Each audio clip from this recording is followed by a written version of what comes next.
I don't even know what this shirt is. I'm not exactly what this is. Hold on, let me look at this. It's a cup of angry ramen.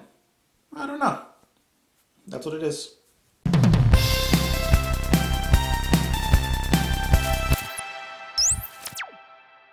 What's up, guys? Welcome back to Just JP. My name is Justin, and today we're listening to the band IQ with the song Sacred Sound. This is from their album Dark Matter, which was released in... My computer's loading. Which was released in 2004. Unfortunately, they have a lot of their albums on Spotify, but apparently not this one. So I'm going to have to use YouTube, so I'm sorry if the quality is not as high as typically. Wikipedia says that IQ are a British neo-progressive rock band founded by Mike Holmes and Martin Orford in 1981. Album cover makes me think this is going to be a little metal, so I'm ready for that. Now, you guys know that I am always in the comments. I really do enjoy being down there and talking to you guys. I learn a lot from you guys. I want to just say that probably one of my favorite comments to read, if not, no, my favorite type of comment to read in the comments below is exactly something like this. I've never heard of this band. I've never heard of this song. I've never heard of this artist. I really like this. Thank you so much. You guys introduced me to a lot of music. If it wasn't for you guys, I wouldn't have discovered Genesis.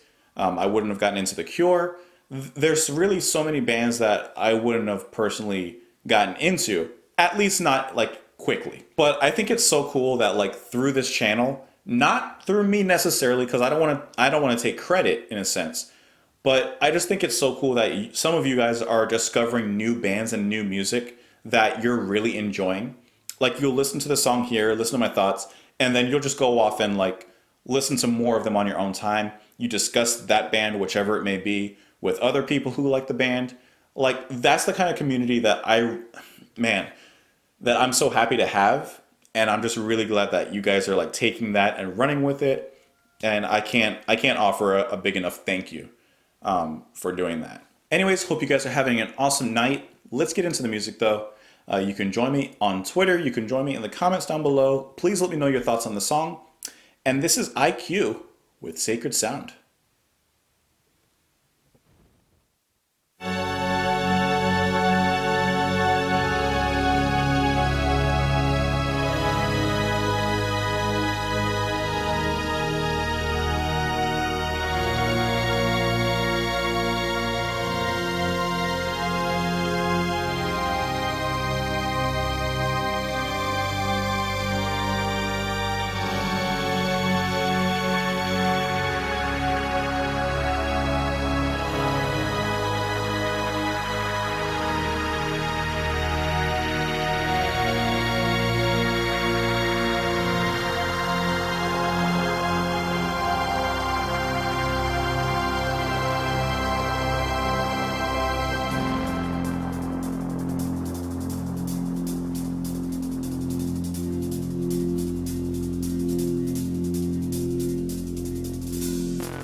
future lies erased. These are the last remaining days.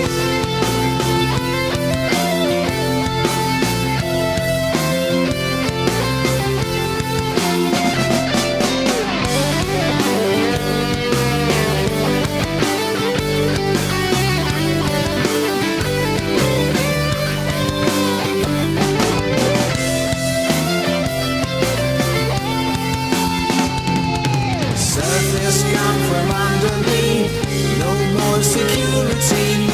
The future lies erased. These are the last remaining days.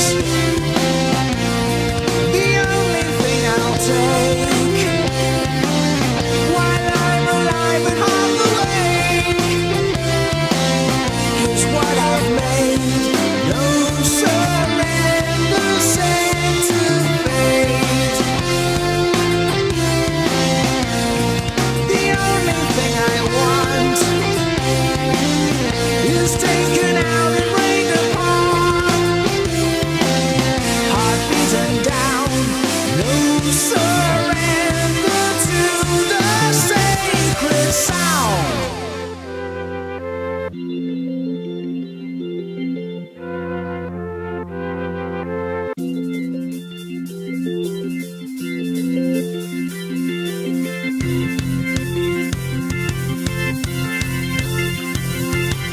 When the vision cuts across the sky, there is no reflection in my eye.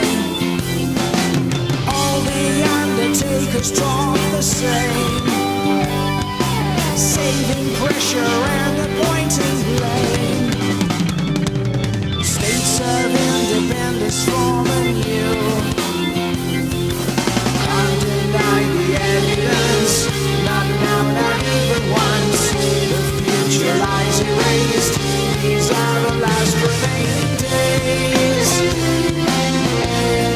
The only thing I'll take while I'm alive and half awake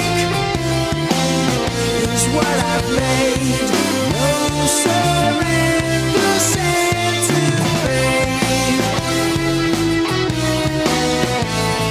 The only thing I want is taken out and rained upon, heart beaten down. No surrender to the sacred sound.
Light shadows the skeleton circus and the carnival's deadly host. No memory, nothing remembered from the pages of the Book of Ghosts. Though the system stays in place, what if I'm no longer safe? Night falls.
YouTube just interrupted the song with an ad. That's why I'm so sorry.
Okay, besides YouTube's horrible, absolutely horrible placement of that ad, which was just ridiculous, why would they put it in the middle of the song? Put it in the beginning, put it in the end, but why in the middle of the song, especially at such a good part? Like,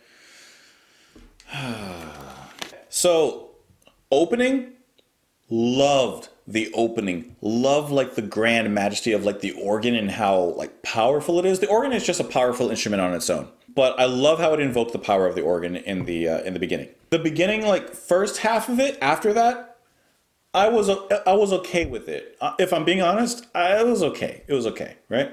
From the break, second half onward, oh, this was awesome.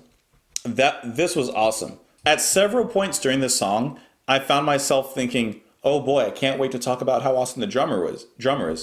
Oh boy, I can't wait to talk about how awesome the bass is. Oh boy, I can't wait to talk about his voice. Like, as the song went on, I was able to enjoy more and more of not only the whole band and the music as a whole, but also just at their individual levels, what they were all contributing to the song. So first of all, this is just a really, really good opening from the keyboards.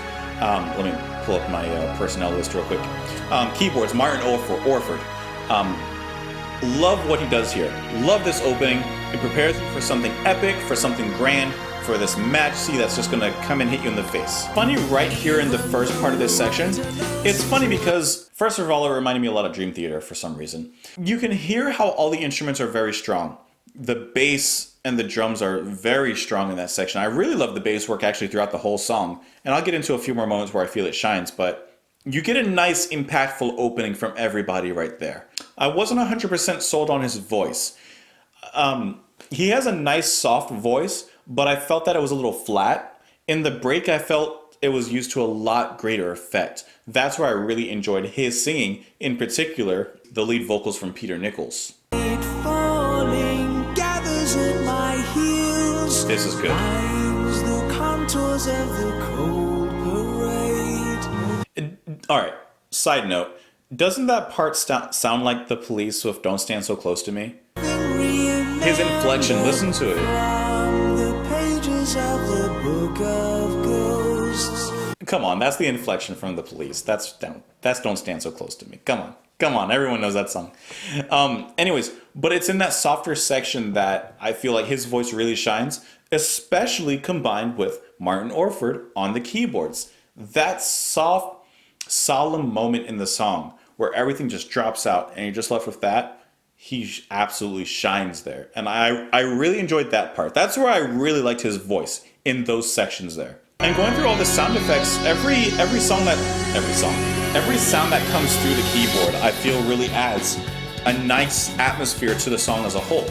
It gives you this nice visual and feeling of what this song is about.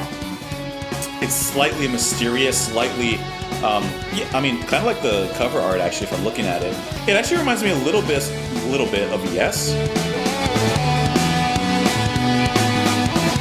And this was released in 2004, so I would absolutely consider this modern prog. Sorry, I like to sit with my leg on this seat. I don't know why. The show-offing doesn't come across as show-offy. They don't need to break off into another section and just show off. That is done naturally through the music itself. And I think that IQ does an awesome job on this song with Sacred Sound and doing that. These are the last remaining days. But even right here, like near the beginning and the first verse, I really like how the guitar and the bass kind of break away from the singer and just kind of like start this little solo right there. I just like the way that they move from that particular portion. See, right here is where you would get the prog section of the song, right? The part where they change the time signature. Okay, they're setting up for a new rhythm. Cool. I like how it doesn't last long, but it also brings back the organ from the keyboards and puts them in there, and I love that. I love the way it brings that in. It starts with a nice rhythm, sure. Stop playing. It starts with a nice rhythm, sure. It gets you acclimated to what's going to happen and what's going to follow. But then throwing that in that organ again brings back, of course, memories of the organ in the beginning of the song and how it was used there. And then it connects everything together. It basically is what I'm saying. Everything's very well constructed. Everything's very well connected to each other in the song. Now, I have a question for a lot of you, and I'm very curious to hear your thoughts on this. This is actually a somewhat serious question, I guess. Not a lot of times, not a lot. But sometimes people will say when it comes to progressive rock, sometimes people will say, especially if they've listened to progressive rock for many, many years, they don't make music like this anymore. Referring to the 60s through maybe the 80s, and the classic prog rock bands. Yes, Genesis, ELP, etc., etc. Some people will say they don't make music like this anymore. Okay. Now, obviously, besides IQ, there's plenty of other bands that are making progressive music, taking, obviously cues and evolving from those bands that I mentioned and bringing it into modern day and continuing the trend of progressive rock. So the music is still being made and is still progressing. However, sometimes I'll see comments that say, well, this band just sounds like this band, and they're not really doing anything new. Or this band is just copying this other band's style from the 70s, and they're not really doing anything new on their own. I just think it's interesting because it's kind of like two conflicting statements. Like, I wish they made music like this now, but then when there's bands that make music like that now, it just gets kind of thrown away and cast aside as like just being either a ripoff or just a generic version or a watered down version of another band, another classic prog rock band. What makes a band, modern day prog, stand out on its own that you enjoy, that separates them from like the classic prog rock bands? Because I don't mean to start a war saying, like old prog and new prog, whatever, because progressive music has progressed a lot since those times. And yeah, they're not going to be making music exactly like that, but that's because it's a product of its time. So if you want progressive music now, you got to move along with the time, just as music has evolved over time. It has progressed. Maybe not progressed in the way you like or expected. And then getting to the lyrics, which I didn't read while I was listening to the music. Even after all the days are gone, even though the writer knows he's wrong, still the words are written and recalled in the empty, isolated halls. Okay, so someone's writing a story or the history of something, and they know that history isn't right, but they're going to keep on writing it anyway. Held in high regard, he comes again. Surface gone from under me, no more security. The future lies erased. These are the last remaining days. Some losers in a war, and they're trying to write the history.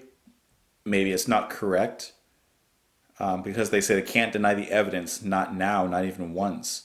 Well, the evidence isn't necessarily what was written down in the book. Anyways, I think the music was really interesting. It really captured me in the second half of the song. So I think I would like to listen to a little bit more from them because I really like the core sound that they have, the sacred sound that they have. So I want to hear more from it to decide really like if I like or don't like the band. No, like I can't say the band because I can't say that unless I hear like a lot more. I would like to listen to I think the rest of the album, or maybe at least a few more songs off of it to really determine if I'm like really enjoying the core sound of the group. Cause well, I do enjoy the core sound. For me, the weakest link is the singer. At least in this song, I wish that he had a little more power in the powerful parts and the more uplifting and upbeat parts of the song. But because he really shined in the soft parts. I liked his voice a lot in the soft parts. I want to hear a little bit more in the higher ends of it. Let me know what you guys thought of the song. You can join me on Twitter. You can join me in the comments down below. I hope that you guys are having a great night, and I will see you later.